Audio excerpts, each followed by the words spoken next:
Welcome, everyone. Thank you for joining us for our webinar today. My name is Nick Fry. I'm the Manager of Business Development with Tourism Nova Scotia.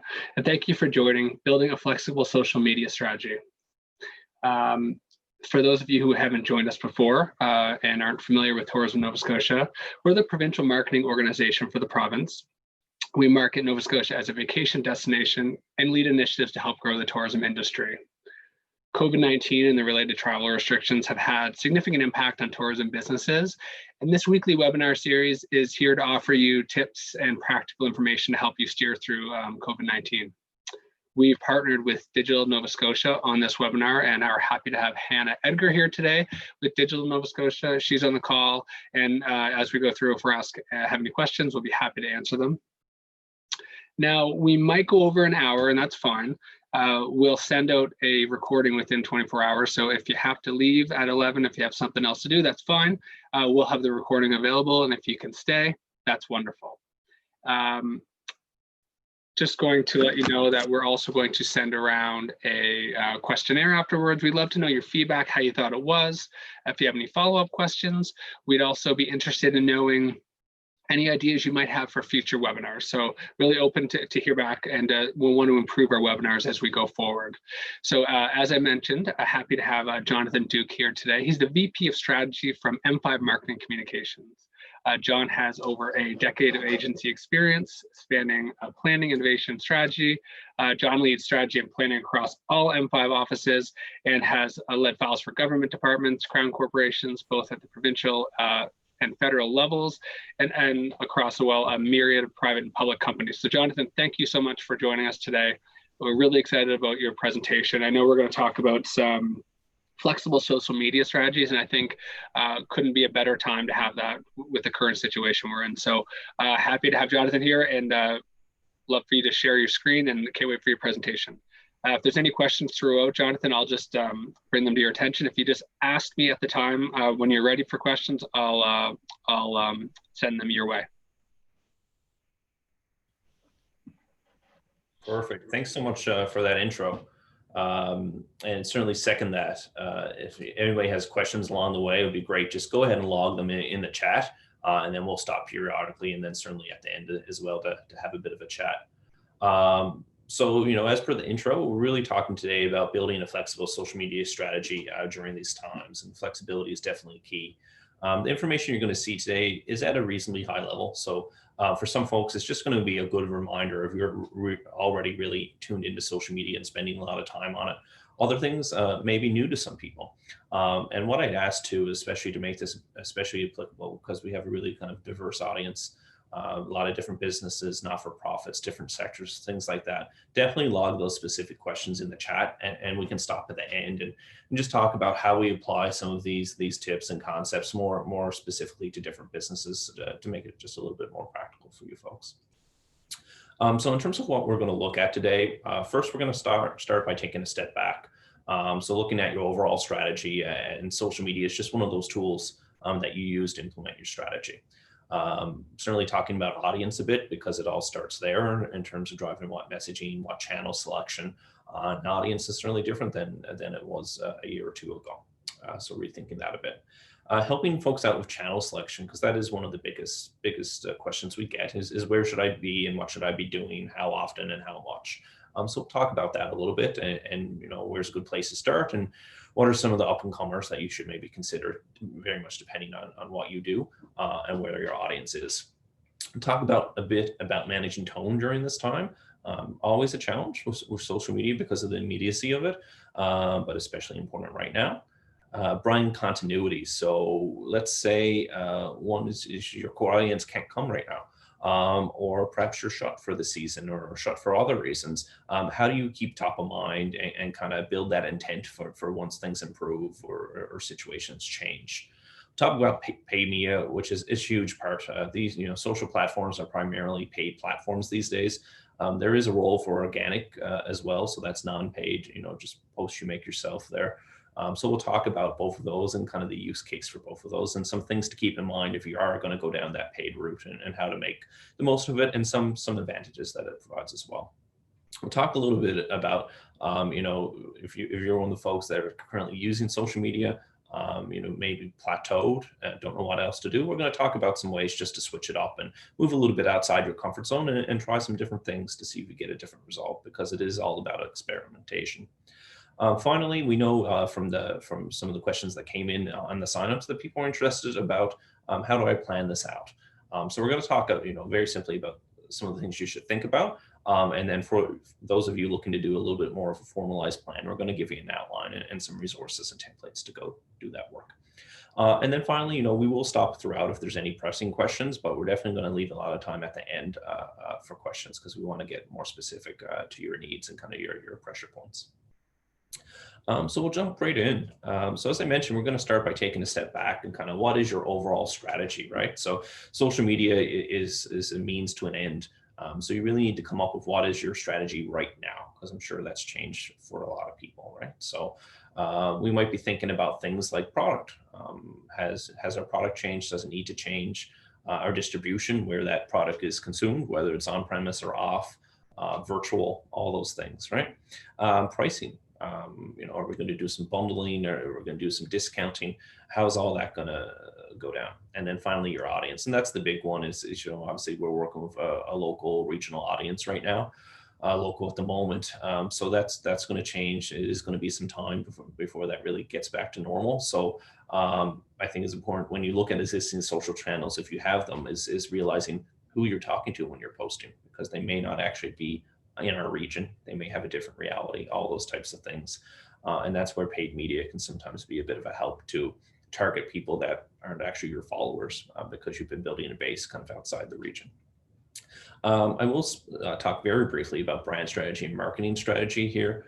So brand strategy is about who you are, and that really shouldn't change. And your marketing strategy is about how you will win. That might change, usually we would say on an annual basis. This year, it could be month to month, right? Because, the conditions you're operating in, the options available to you change so rapidly that's got to change a little bit. So as I mentioned, I won't go too deep into that, but it is important to see, I think, social media as a tool within the context of this stuff, right? So we did have a previous webinar, which I've linked to here, called Resetting Your Marketing Strategy. It was all about, what do we do in these times? And it provided some templates there. So a one-page brand strategy and a one-page marketing strategy that you really should be able to sit down in an hour one day, an hour the next, and be able to knock these off. They're particularly useful, I think, if you do pretty much everything yourself, right? But you have some staff that help you. And they're not always maybe speaking in the right voice, whether that's to customers or online, social, that type of stuff. So it's sometimes helpful just to get the stuff that and is obvious and in your head down on paper, so that everybody's on the same page going forward. So we will link to those. I think it's a great opportunity to kind of take a step back, look at that stuff, make sure you're then allocating your resources, which are always scarce, in the right direction.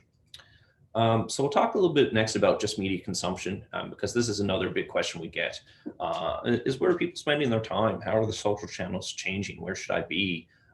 Is everybody really on social, right? We always get that demographics question, that type of thing. So I've got 2 slides coming up next from Vivi Data. So we subscribe to a whole bunch of basically data feeds. So Vivi Data would be one that helps us analyze where different demographics, so ages, locations, interests, spend their time in terms of media consumption. And we also look at ComScore, which is a similar service. So I'm going to have some data from both of those now coming up. So this is Vivi Data. It was collected spring 2020. So it just looks at kind of where are people spending their time. So as you can see, this slide just right at the bottom there is age 25 to 64. So, where are people going? Well, 23 hours per week online, 13 hours per week on mobile. Social media coming in at 14, one magazine per week, 1 hour per week. That's certainly a small group is driving up that number. So they might be spending, a fair amount of time on that, and most people very little. TV, 23 hours a week, radio, 9 hours per week. And, newspaper really not seen as a factor going forward. So, just talking a little bit about this trend, we're certainly seeing a little bit of an uptick in consumption. People are at home, so they're watching more TV, they're spending more time online, they're spending more time on mobile. All those trends have kind of continued. So what we have next is just a slide for a different demo here. So this is 25 to 64 in Atlantic Canada. So you're a resident of Atlantic Canada. The next is kind of a little bit of crossover, but a younger demo there of 18 to 34. And what we can see there is a summary. I won't go through it all, but just a few hours shift from TV into online, mobile, and social. But it's actually not a huge difference. I'll just flip back so you can see there, social media is 15, social media is 14. So what we see, and this is supported by kind of the data straight out of the platforms when we're running campaigns as well, is it's really social media does reach all kind of age demos, geographic demos, all those types of things. Their behavior might be a little bit different, and certainly what platforms they are does differ significantly, but people are there. So also what we've kind of seen is some big swings here. So 61% of digital time spent is with social media for that age 25 to 64. 50% of digital time spent is on mobile devices. So I would, even though when we're working, often we're working on a laptop or desktop to create all this social content, definitely keep top of mind that social is mobile. So that's how it's going to be. That's how it's going to be consumed. Especially important if you're asking somebody to do something. So you have an ad, it's running to your website that might not be, maybe it's mobile friendly, but it's not the best mobile experience. And then you're asking people to complete forms, and it gets challenging. So just remember that, whatever you create, it's a good chance it's going to be consumed on mobile. So we want to make things pretty simple, concise, and easy. And it makes, click to call, that type of stuff, a really great option. 80% of mobile time is spent in apps. So, I think you think about this in terms of our own behavior as well, where we spend all our time. It's not typically in a browser, it is in all those apps. Facebook, Instagram, YouTube, video consumption has been huge over the past year as well. And that's the last point there, is video viewing led by mobile has the highest growth rate in digital time spent. So looking a little bit, this is kind of the ComScore data here now. So there's two slides on this. This is percentage penetration of digital population. So almost 100% of our population's online, but not all. But within that category is kind of how they're looking at this. So we look at two things. We look at percentage penetration and then active users. So like how much time really people are spending on it. And those are often two very different things. You'll see that with LinkedIn in a minute, is people have an account, but they're not spending all day on LinkedIn, right? So where people spend their time is what we really look at. We have seen a little bit of slippage in Facebook, decline in Snapchat to the benefit of TikTok for sure. Not sure on this data, but we're seeing Twitter decline. There's certainly just been a lot of anecdotal stuff of people leaving that space because it is toxic, not great for people's mental health, all that type of stuff, just everything going on, politically and in terms of public health the last year or so.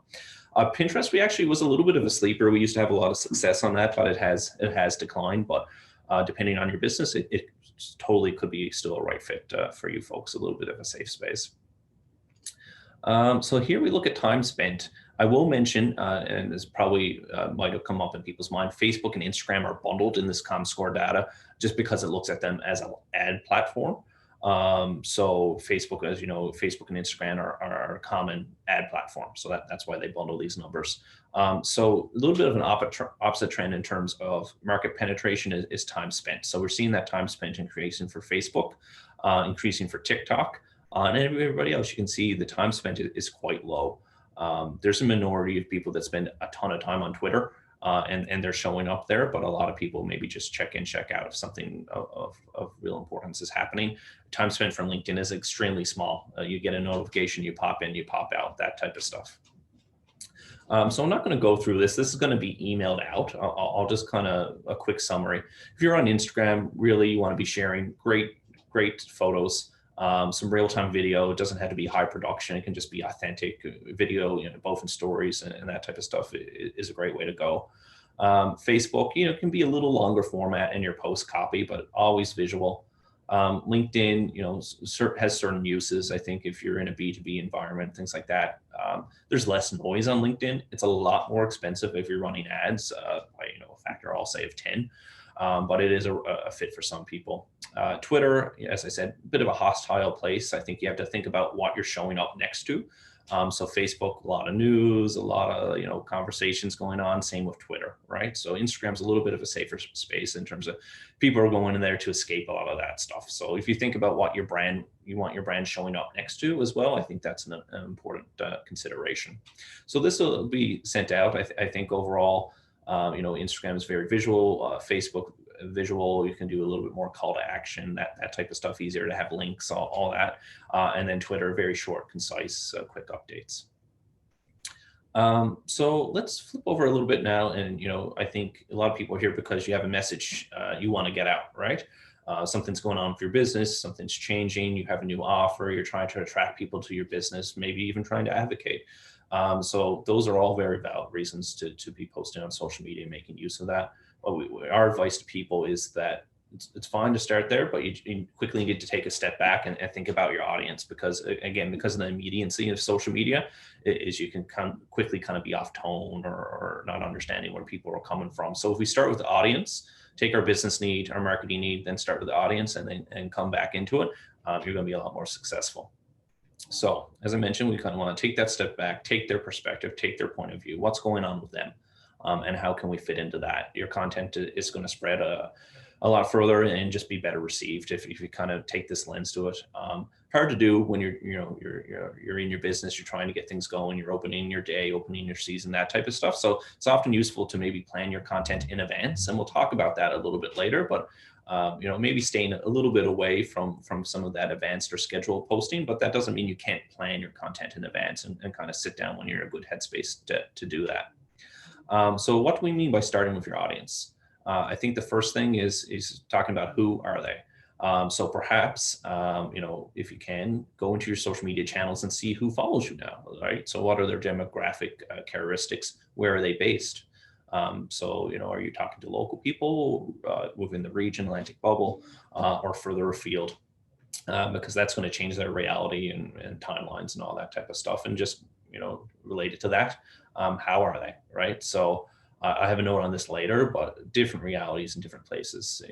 We've had our challenges in our region, but other people in other regions, I'm sure we all have friends and family are really feeling it. So they might just be in a different headspace, and we just have to kind of remember that as we're developing content. What problem can you solve? So if you start here, what problem does my audience have and how can I fit into that? You're going to be much more successful versus just kind of pushing things out one way and hoping it gets picked up. And finally, where are they spending their time? So that goes back to channel selection. I'll make a blanket statement that, Facebook, Instagram, very easy to use. It reaches a large portion of the population, lots of different ad and post formats. That's going to be the right answer for a lot of people. But if you're trying to reach different demos or younger demos or things like that, you may want to consider some of the other options as well. So just to go a little deeper on that for a second, who are they? So current versus desired. So that goes back to, okay, you're going to make posts on social media, say Facebook. If 75% of your followers are out of region, but really you're trying to talk local, there's going to be a lot of people hearing you that you don't want, right? I'm seeing that now. I think as business owners are starting to use social media a lot, like I've routinely seen ads for Toronto or Vancouver or Montreal based bakery, just because they haven't set their geographic targeting on their ads, right? So a lot of money going out the door and that type of stuff that's not helping their business. So really look at that both from an organic and paid perspective to make sure you're talking to the right people. The geographic piece I just mentioned, demographics. So, is there any kind of characteristics around who you want to be talking to over the next year? Their interests. So most platforms, again, this is on the paid side, but you can target by interest. So that might be hobbies, activities, things of that nature. That'll, again, really zero in any dollars you do choose to spend. And what brands are in their world. So, what kind of car do they drive, that type of stuff that might help you think about their life a little bit more. What are the top 2 or 3 brands that are kind of close to them? And they could be a local store or they could be a global brand. How are they? Most people are stressed or overloaded to some degree, some a lot more than others. So I think coming at it with a bit of empathy is always a good idea. Maybe they're fine. Maybe they're actually just bored. Maybe, job secure, that they're just stuck in the house, not able to see people. So how could you maybe help out with that, right? They're doing okay. They're seeing all this noise around them and they're feeling that, but them and their family unit are doing all right. perhaps they're really stressed out trying to take care of others, so they're okay, but maybe they have elder care or family or children, things like that, and they haven't really been taking care of themselves. So again, something to think about when we think about that call to action or the content you may be posting. These are all some things that might lead to triggers in terms of how you can help them out. So that's, what problem can you solve? You can make things more convenient. We can see that that's a massive trend right now across categories, is how can we make something a little bit easier for people because they are overwhelmed or they're under pressure. Gifting is a big thing. So again, going back, they're taking care of others. Maybe they haven't seen their friends the way they would like to, or family. Some people they know are isolated. How can they maybe gift an experience or a little bit of something to look forward to somebody? Some people actually just want to help you. I've had that experience. My favorite coffee shop downtown, having a tough time. I've been making sure that I spent money there. They made up a bundle, their coffee mugs and a bunch of other stuff I normally wouldn't buy, but it made it very easy for me, as I wanted to spend a lot of money there, and they made it easy for me to do that versus like picking out a bunch of items. So some people just want to help you. So make that easy as well. How can you give people an at-home experience? So that could be something they take and they do with their own unit. Maybe it's culinary, maybe it's something else, but real-time virtual is also really popular now. People are looking for different things to do. So it could be, just a camera feed on your property or something like that. It could be a tour of your facility if you're a cultural institution or something like that. So just think about how you could either bring that kind of on-demand or real-time virtual experience home for them. And a lot of people are just looking for something to look forward to. Besides the fact everything going on, it's also just winter. Lots of people get out there and enjoy it, and others kind of hibernate and look forward to the spring. So, posting some photos of the summer, and it's easier to get outside, that type of thing, and linking your product to that, and giving them something to maybe look forward to when things are a little bit easier, maybe with a bigger group, that type of thing. These are all good things to think about. Finally, where are they spending their time? So, Facebook for friends and news, Instagram for friends and escaping. So, they've curated their content that's all about cabins in the wood or culinary or whatever, what have you, what they kind of like. Twitter is doom scrolling and updates. So again, a little bit of a toxic space for lots of reasons right now. Maybe not the place you want to be with your brand, but maybe, it's fine for organic updates if you've kind of set that precedent. Snapchat and TikTok, totally there. TikTok seems to be the one that's gaining right now. Not right for all brands, just because, the ability to self-serve ads and things of that nature. But also learning a new platform. Is your audience there, right? So I think if you feel you're really trending to, a little bit of a younger demo, maybe worth exploring that. But for most people, I think Facebook, Instagram is going to meet their business needs right now. So tone. Talk a little bit about tone and how we kind of manage or measure our tone during this period. So as I spoke to earlier, everybody knows this. As I mentioned, we have friends, family away, but they're really under it, right? So places are going back into lockdown. It's been a long time for people. So really make sure you know who you're talking to, I guess, when you look at your existing followers for your social feeds, and that kind of that spill you're going to have even with an organic post.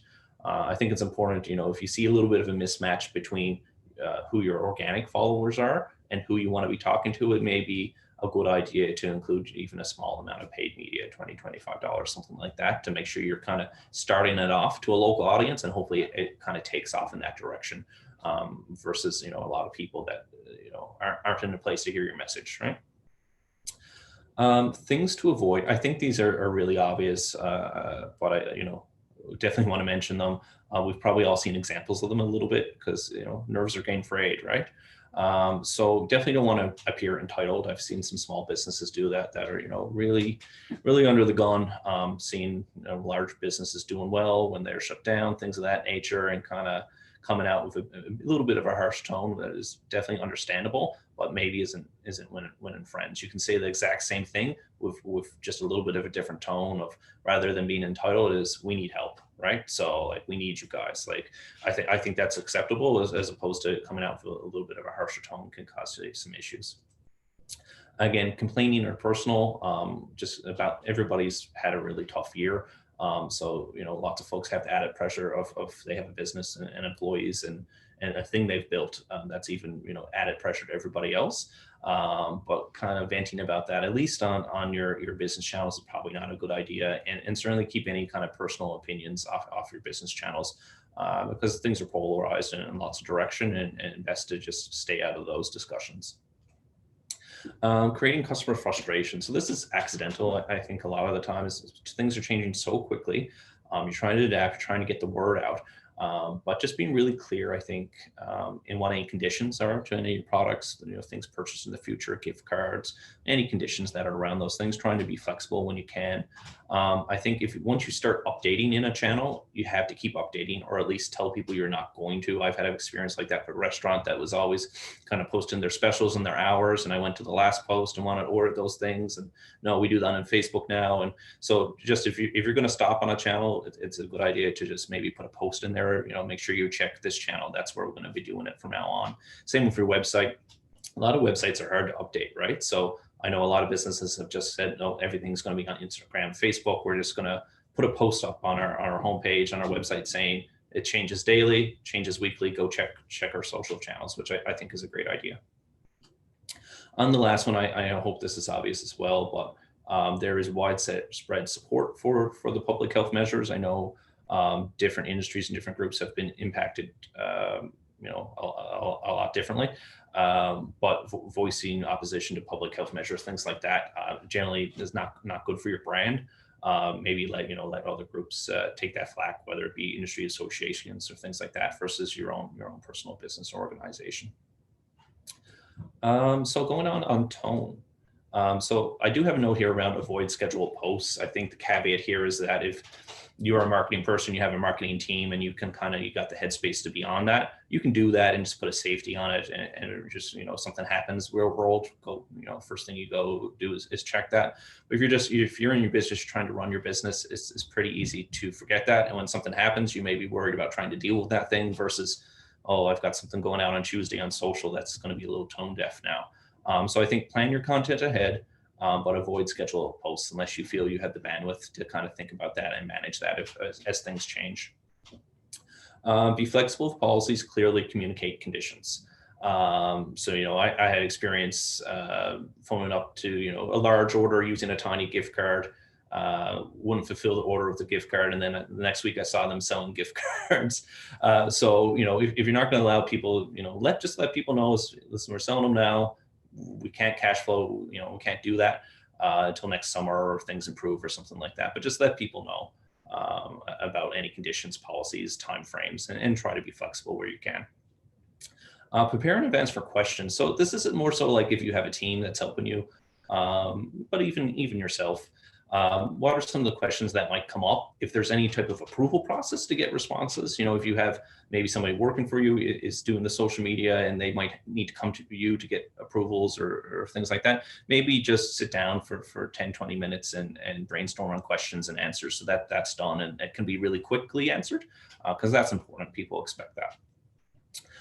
Be on social channels and listen before posting. So again, kind of similar to the scheduling, maybe you're going through your day, you got to post the menu or special or something like that, and something's been going on in social, with their own little rules there, and it may make your post tone deaf, even though you don't really know a reason why. It's always good to just have a little listen to what's going on before you go in and posting. There's always something going on, but just to see if now is the right time for your message. Be hopeful, grateful, avoid celebratory. So even if we definitely have cause, for celebration, restriction changing, things opening up, right next door, things could be like totally different, right? In different regions or provinces. So I think hopeful, grateful, appreciative, all those things are great. Celebratory may just, somebody unintended sees that message and might just put them off, right? So I'll move on to kind of go to market. So we've talked about audience and tone and some choices around channel. We'll talk a little bit about now what you should be doing, or different things you should at least be thinking about. So how do we go to market with social in this time? So real time. How do we do real-time messaging? It's really important to do it right now because things are changing so quickly. People want to be helping small businesses and operators and things of that nature. So first off is assume nothing. So because things are changing so quickly, people might assume you're closed when you're open, or vice versa. So just make sure you're putting out those updates via all your channels, so people know at least what the situation is in terms of your hours, whether you're open or not, what your offering is, if it's a more limited offering, that type of thing. If you have any specials, so let people know your status and your offering. Daily or weekly updates, try and be predictable. So based on the nature of your business, maybe daily is appropriate, maybe weekly, maybe monthly. I'm not sure, but try and be a little bit predictable in that, and people will quickly get into a routine. If there's a weekly special, people kind of know to order from that type of thing. They know when things change up. People can get trained pretty quick if they are kind of your loyal customer. Ensure you're following all public health guidelines. So even if you're posting photos in your facility, that type of thing, just be careful on that, and make sure you tread lightly. Use photos, try stories and videos. So if you haven't been doing that, I think most people are okay with photos. It can kind of be controlled. We can pick the best one, all that. But we would encourage people to try using video, even if it's not like a post that stays there forever. Use some of the kind of the stories or reels or different things that only stay there for 24 hours. And we find that's a bit more engaging for people if you're trying to like humanize your business, or show different aspects. You can show a lot more in a video, or a series of videos that you've clipped together than just a photo. So definitely try different things. Ensure your changes are reflected everywhere. So I spoke to this earlier. Think about your website. Your Google business is a big one. They put a little caveat, so if you search somebody's business now, let's say hours may have changed due to COVID restrictions, all of that. But it's great to maybe think about changing your hours if it is going to be a longer term change on Google business. And then all your social media channels as well. So real time is great because we have that, but it does have that immediacy, right? So, when are some times when you shouldn't really be posting real time? When are some times to wait? When the public health situation changes, either locally or in one of your key markets, you're not sure what it means for your business, that type of thing. Things typically seem to take a couple days to settle out exactly what things mean. So maybe hold on that a little bit, unless you really feel you need to make an update. Public safety situation, of course, if there's something going on in our region, is maybe it's not the time if it's an ongoing type thing. You're emotional. So we've all had our ups and downs over this year for sure. If you find yourself like a little bit emotional about something, it's probably not the right time for you to post from at least a business perspective, because it's a lot easier to be reactionary or off on tone or that type of thing. Maybe it's a good time just to wait. Maybe write it down and come back to it in an hour or two, and then think about posting. Political instability is the tough one, because that is going to be an ongoing thing for the foreseeable future. But if things really flare up again, maybe today's not the day. Brand continuity. So we've had this question is, well, I'm open, but I'm not driving a lot of business, or I'm not open. How do I get people not to forget about me? Like either that's, next season or next week or what have you. So just some general tips around that in terms of be human, right? So we have our business, we have all that. It's just make sure we're kind of being human in our post, and maybe sometimes it's appropriate to show a little bit more of ourselves if we're comfortable with that.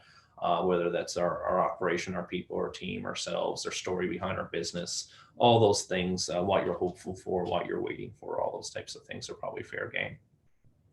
Again, get to know you, get to know your staff a little bit, humanizing the business.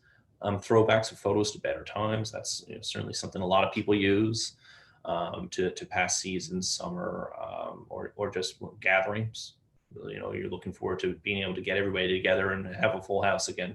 Who else is dreaming of? So past experiences, similar to throwbacks, but in these darker days of winter, some things to look forward to.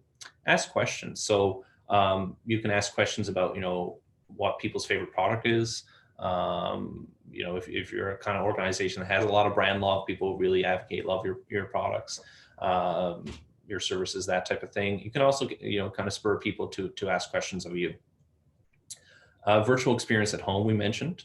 So I think that that's a great idea if that aligns with your business, either kind of showcasing something, a virtual experience that they can experience at home, or something they physically bring home with them. And finally, you can run little contests. I don't think it's offside to do this type of stuff right now. Sharing a memory photo contest. This is also a great way to get user generated content, or content for you to share that, maybe you don't have a lot. from past seasons, that type of thing. This is a great way to get it.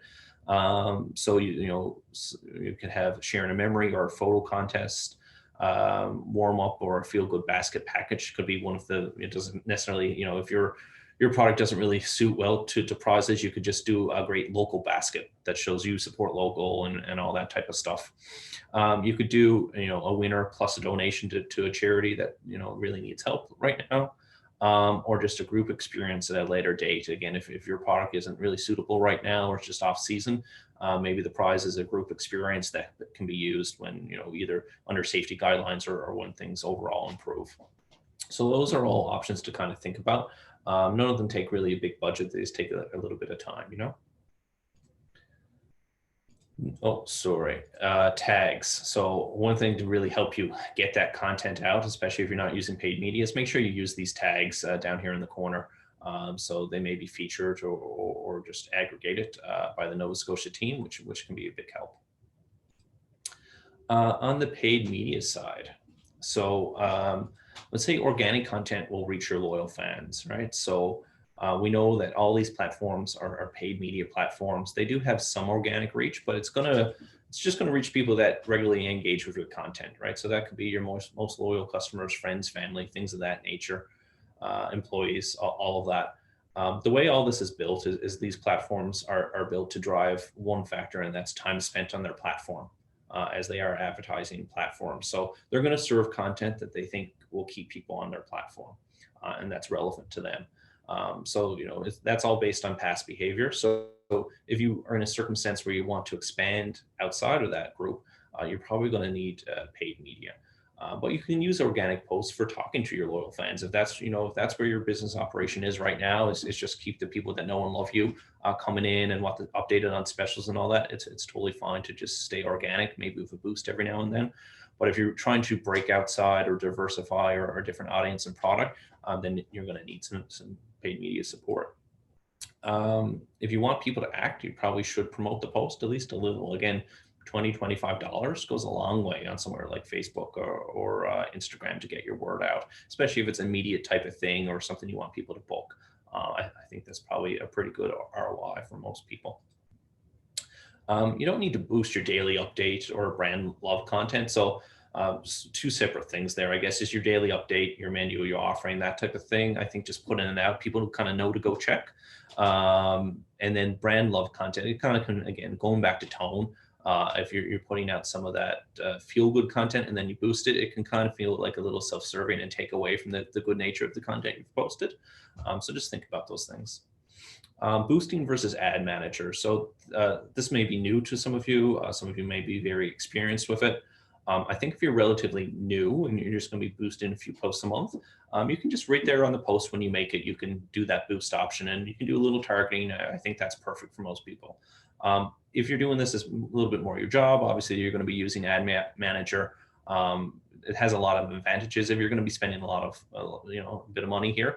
Ad Manager is the way to go, just in terms of managing your campaigns and making sure you have the targeting the way you want them, and just a little bit easier to track the performance over time and have a history of performance there as well. Certainly answer any questions on that for people as well after. One great thing about paid media, and I think I've alluded or touched on this before, is it enables geographic and demographic targeting. So if you do what we talked about earlier and go in and see that your current followers, your current audience is different from the audience that you need to have for the next year, let's say, well, you may want to think about paid media to start to build a little bit of audience in that different direction. So it enables you to target your ads just to Nova Scotia or just to a city or town or to Atlantic Canada, right? It enables that stuff, avoids the situation where people are seeing content that's really not relevant to them right now. And you can use, of course, all the other targeting abilities as well. And we do have a slide on that next. As I mentioned earlier, I think for most people, Facebook and Instagram is probably suitable. Happy to answer any more specific questions on that after, but pretty easy to use, broad reach, all that type of stuff, easy to make ads. So paid targeting, what are some of the things available? So the first two I'm going to mention here are what everybody should be using. This is the minimum in my mind, is you want to definitely be sitting either at city or province or multiple province level, to make sure you've locked it in to where it's relevant and not wasting your dollars. And the next, I think you should use age. Depending on your product, maybe it's 30 plus. That's easy enough. It doesn't have to be like a 5 or 10 year band. It's just make sure, you know, you at least cut out the people that aren't super relevant to you. And again, you know, a lot of exposures happen in the younger demos in terms of time spent. So your ad's going to be shown to a lot of the wrong people if you don't use these parameters. So use these two things at a minimum. I think this is actually probably enough for most people. If you're more advanced, you have a little bit more time to spend with it, or you're a little bit niche, you can think about these things. So interests, hobbies, all that can definitely be appropriate depending what you're doing, and what device they're on, whether you only want people on laptops or mobile or things like that. Again, if it's a complicated thing, maybe you only want to show it to people that are on a desktop or a laptop versus a mobile. It's going to be too frustrating for them. The relation to the page. So you can also just say, I want this to reach all of my followers, because we know, generally speaking, an organic post is going to reach less than 5% of your followers, right? So you could just say, you know, that's where I'm going to start. I'm going to make sure everybody that follows my page sees this ad. That's what you could start. You could say, I want everybody that follows my page and their friends to see this, their Facebook or Instagram friends to see this ad. Those are great places to start, or you can divide it more broadly or more narrow. You can also import your email list. So if you are a company, organization that has maybe members or subscribers or people who subscribe to emails over the time, you can import that. And if they've used this email to sign up for that social media account, you can actually target them. It's really nice, because open rates on emails aren't always that great, but if somebody sees your ad then in feed, that can really help. And you can also do something called a lookalike audience. I won't go into that too much, it's a little more advanced, but essentially, if you have ads that are running really well, you can tell Facebook, well, within these parameters, find me some more people like this, because this is really getting results for me. Just some quick examples. I think, you know, you folks, I'm sure, see these in your personal feeds, so you have a sense of what's possible. You can do still image ads. You can do carousel ads, which show multiple products or experiences, images. You can do video. It's very popular. All those things are available to you. These things are pretty easy to use. We do have some links to guides at the end. And, you know, pretty much if you Google anything in the platform and what you want to do, you're gonna find a YouTube video or a piece of written content that shows you how to do it pretty easily. So I'll mention here now too, getting near the end of the content, but always try something different. So if you have been doing this for a little bit while and you're running out of ideas of what to do, or you've plateaued, or you're just not seeing results, maybe just try some different things and see what happens. So post a story instead of a regular post. So a lot of people are kind of hesitant to do that, but use that live video feature, or even, you know, start with stills, add some icons, that type of thing. Take a video and then edit it and post it in the story, or you can do live video. So there's a lot of options there, and see if that gets a bit of a better response or a different response than what you've been doing. Again, try a video instead of a photo or text. Ask a question or invite questions to get a little bit of that engagement going on. The algorithms for these platforms work so that engagement is, you know, it's treated well. It will help your posts be shown to more people over time if a broader group engages with your content. If it's kind of a narrower group, that's not going to move things up, but, you know, it's worth a try. User-generated content. I think this can be a great one depending on the nature of your business. Goes back to that contest thing we talked about earlier about sharing a memory, sharing a photo. You can also, without even doing the contest thing, you can go search, of course. Instagram's great for that, some other platforms as well, to look at your location, look at your tag, to see if people have posted public photos of them at your experience, at your location. So you can ask permission to share that, share it on your channels, and then repost with credit.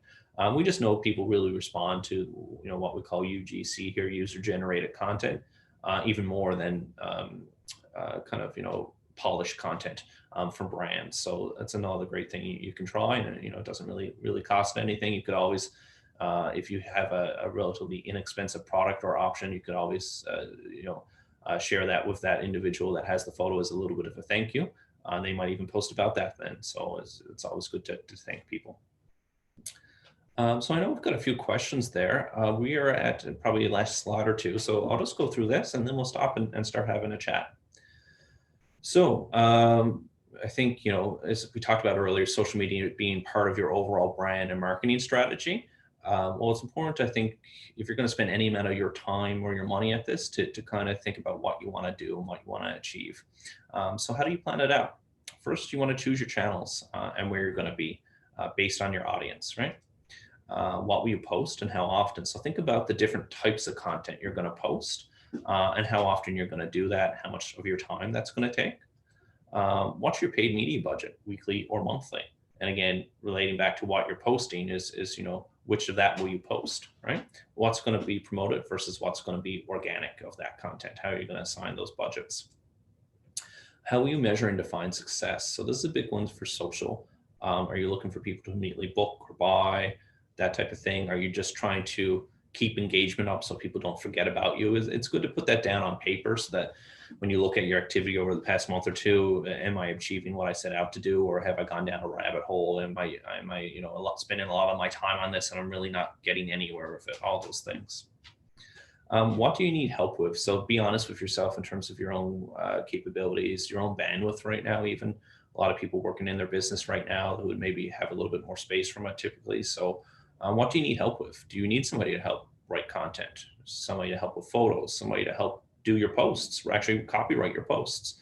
Or you think, I think I need to do media because where my business is going over the next year, but I really either don't have the time or aptitude to be at it. Maybe I need some help with this. So let's say here is, a lot of businesses might hire a part-time person or a thing like that. I think you can also do well just getting a share of a person. There's freelancers out there. You don't need a whole person. This isn't a full-time job for lots of organizations unless you're a little bit bigger. So, certainly one part of somebody that really knows what they're doing and is efficient can make a lot of sense. Some analogies here to, DIY at home. I did my own tile floor, and that was a very bad idea and bad use of my time. I should have hired somebody that could have done it in a quarter of the time with a lot less wastage, right? And I still have to look at it every day. So, and finally, there's some templates here, content calendar template.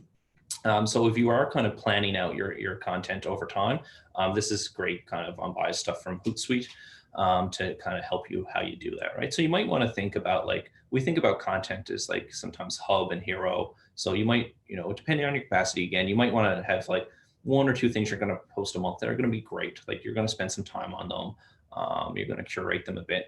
And other than that, it's just going to be real-time updates, just churning out stuff as you need to. But I think it is important to have, one or two really nice posts a month that you've thought about, spend some time on, maybe you promote, that just kind of elevates things a little bit and goes outside your normal audience. So people have asked too, what are maybe some elements of a social media plan if you wanted to get a little bit more formal about it? I think, just going back, this is good for most people. If you want to plan it out, just sit down and make sure you've at least thought about these things, maybe put a few things on paper, but certainly think through these things. If you want to be a little bit more formal on this, this is a good outline to start with for an actual social media plan. So think about your objectives, again, linking to business or marketing objectives, what you want to sell, followers, what have you. Put down on paper who your audience is, all those geographic, age, attributes, interests, all that type of stuff. What your tone or voice is going to be. This is good if you are going to have multiple people posting or creating content, is to make sure we're all speaking with the same voice and it sounds like the same organization talking. Key messages and themes, again, get that down on paper, the things you're going to talk about. So it might be the things you want to promote over a quarter or a year. Channel selection, channel strategy. So which channels you're going to be in, whether that's Facebook or Instagram or Twitter or TikTok or Snapchat, and then how you're going to use each one, right? So it should be a little bit different maybe based on what those channels are for. Remember we talked earlier about, Instagram really being a place for nice photos and, a little bit of a post, whereas Facebook's a little bit easier to link links, call to action, a little bit longer posts, that type of thing. So think about that a little bit. How much budget you want to assign to it, both whether that's paid media or paying for outside services to help you with this stuff. Required resources, so a list of, we need somebody that can do decent, photography with their iPhone. Maybe that's a staff member. We need somebody who can write. We need somebody to manage the paid media.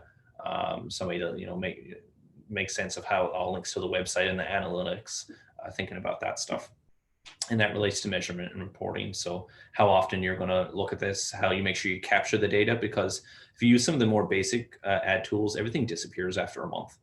So that's one reason to maybe look at using Ad Manager or something like that to get a longer history if you're actually going to be sitting down and doing formal reports, if you're going to get more formal about this. So that's just an outline of a social media plan. If anybody's looking to take that on, happy to answer any questions about that as well. But we'll move on to, I think, the question part of the webinar. Thank you so much, Jonathan. That was really insightful. There's so much great information. I'm sure people are going to want to review that again, and we'll be on our website soon. So I've got 2 questions so far. I would encourage anyone that's still on the line that's interested. If you have any questions at all, just now's the time. So the first question would be, can you expand a bit more on the differences and benefits of Ad Manager versus boosting? Yeah, I think that actually may be one. I don't know, Aaron, if you're on the line, I do have my colleague here who may be able to speak to some of that. I can speak in more general terms, but Aaron, if you're available to come on the line, that might be a good one for you. Yeah, one thing I will say is that when we're in Ads Manager, we have a lot of different options for targeting and then a lot of different audiences around what they're interested in. And so I will say that you can just do more on the Ads Manager platform rather than boosting a post in, say, Instagram and Facebook. Because typically when you're just boosting on Instagram and Facebook, you can really only pick the age demographic and the location and set a small budget. But we just have more opportunity to target on the business manager side of things. Thanks for that, Aaron. No problem. Thanks, Aaron. Okay. If not covered in the, so this is a question. Facebook has been issuing pop-ups recently concerning the new iOS 14 update and how it may negatively impact paid posts. Pretty high level beyond this person's comprehension, but have you heard anything about this, and what's your opinion considering so many users are Apple users? Well, Aaron, that might be another one for you if you're familiar with that topic. Yeah, for sure. So one of the things that Apple has limited is basically the ability to impact how we will receive and process conversions across Facebook and across all of the Apple devices. So specifically, this will impact how we can effectively deliver ads to people based on their engagement with your business and measure conversion. So this is really only relevant if you're tracking conversions with the Facebook Pixel. And it's also going to impact the amount of app installs you can track. So really the 2 things that will impact, again, will be the conversions and app installs. So if you're not really doing a lot of that tracking with your business, or you're not focusing on app installs, it won't impact you that much. Okay, thanks, Aaron. No problem. Right, so we have our next question. Do you recommend doing a weekly, monthly, or quarterly schedule? So in terms of content planning, I think quarterly is probably where you start, and then you start to drill that down when you make your content. So I think come up with the ideas at a quarterly level, so you're matching up with your product and kind of your ebb and flow of your business, and then maybe sit down once a month to make your content for the next month, and then maybe you're going in weekly to do your posts. So that's depending on your business, but that's how we kind of think about the layers. Is once a quarter, 4 times a year, you go in, look at what you've done in the past, pick up that strategy you maybe have done, plan out your content at a high level, and then once per month kind of get in there and start to actually write and develop the stuff. That's perfect. Are people tired of digital media? Are they craving physical connection? Yes. I was going to say yes. Yes, they are. I think we're all tired of staring at our phones, but we're still doing it. And that's at the root of why, the whole thing. If you've watched any of the documentaries about social media, is why we do it in the beginning. It's because we're craving social connection and real world connection, and it's filling a gap, or in some cases displacing that time, right? So I don't think people are going to spend less time with it. I think some people have made the conscious choice to do that because they've become self-aware enough that this isn't good for me right now and need to step away. But yes, people are tired, but yes, they're also going to probably keep doing it. Okay. Is there still value in newspaper advertising? Would that depend very much on your business? I think I would say generally speaking, no. And at least for the hard copy version, rates haven't changed that much. And the time spent is just not there. So if you have a very niche product that fits their demo, perhaps, I know a lot of people ask about community newspapers and things of that nature. That may just be a good thing to do. If you have a presence in a local community, you're considered, business, leading business or prominent business, and you're able to do that, maybe it's good to support local journalism. But as an overall, from an ad platform and just the analytics of it, it is often not a great fit. Okay, is there a resource for finding the most beneficial times for posting based on demographic? There are. We can share some. There's, we often get that is what time and how much, right? It is what a lot of people ask. The real answer to it is a lot of this just isn't real time anymore. Like, you often see posts from a couple days ago showing up in your feed, right? So we can share some information around that, but timing matters kind of less and less now, I think, just because of the way the algorithms work. And again, it's just all about the content. Is it more effective to create image-based posts or to promote things versus a link to a website? Yes, most times. So more and more, we're trying to keep people in feed. So when we first started doing this stuff, it was always, okay, what are we going to do to get them to go to the website? And then the thing, just, load speeds, all that type of stuff. We're trying to keep people in their platform and the message. So even I'm seeing a lot of businesses right now going back to the good old fashioned phone. So instead of go to their website to learn more, is have a look at this photo and call us if you'd like that thing. And I think that's great. Okay, thanks. This is one last question. Again, if anyone has any questions, now's the time. Can you discuss how outbound email campaigns can dovetail with social media postings? Do you have any guidance? Yeah, no, that goes back, I think, to if you have that email list, you can import it into your social platform and put them out together. I've actually, I've got a few that I've started seeing their content on social media, and I don't open their emails anymore. So you may have that cannibalized a little bit, right? But I think it's good to do both. And just as I talked about is, an email, you get that headline and you may not open it. It might go to the separate part of your Gmail or whatever email platform you're using, but showing it up, visually in your social feed, I think is a great idea. That's perfect. Okay, well, that's all the questions we have now, Jonathan. So I think that, if there's any questions after the fact, just send them our way. We'll make sure Jonathan gets them. I think that's all we have for now. So I'm just going to take back over the screen. Jonathan, again, really appreciate your coming today. One last question. How does anti-spam legislation play into mass email sends? Yeah, so, Castle, all that, and the rules that you have in Europe, if your customers are in Europe, I would definitely encourage you to be very familiar with those. I think the window for validating or any of those is kind of closed, right? So I would be very careful about that.